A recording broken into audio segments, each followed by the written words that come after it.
I have a friend named Aaron, and his greatest passion is anything gun. See, Aaron likes talking to me about all the safety precautions and benefits about owning a gun. And when the time comes, the most important thing to have is the courage to use it. See, I went to a convention full of motivational speakers, and a speaker told our group that our voice is a weapon. So be careful with how we use it, because it's powerful. See, people who know me can hear me in a crowded building with just a single as my moniker, my signature revenge of the nerd having laugh.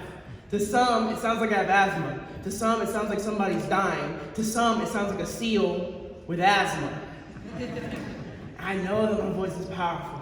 Because notice what I said earlier. Every instance of gun can be replaced by voice, because I know so many of my brothers who use their voice and someone mistook it as a gun. Some of my brothers who don't speak at all because some want to see their skin is already so loud, so dangerous, it should be concealed like a pistol. And when I look in the mirror, when I see my skin, I notice my privilege is light skin. So still black, but light enough to where my skin is a whisper. That's why I don't conceal my voice. That's why I stand a mic unafraid, because I know so many of my brothers who died unafraid. See, I've used this voice as a warning to send back my enemies. Use this voice to say the right things at the wrong time. Use this voice to talk myself in and out of trouble. And use this voice on behalf of some of my brothers, because some want to see their beautiful melanin skin as a cacophony, and it didn't matter who was right or wrong in the situation, because my brother's voice was right, but he was sentenced to death long before he ever saw a jury.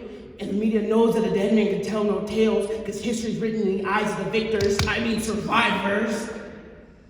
So it didn't matter my family name, just as long as the media could hang my family from the poplar trees. We'll put them on a cross, pose as a martyr as the reason why we march, but the police will cross their arms, saying that they were a gangbanger that didn't deserve to live in the first place because of the neighborhood that they grew up in, and that's why I'll say your name.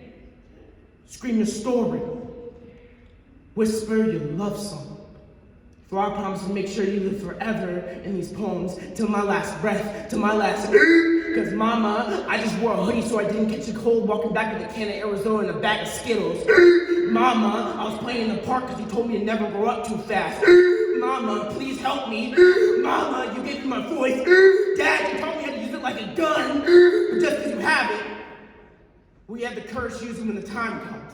Thank you.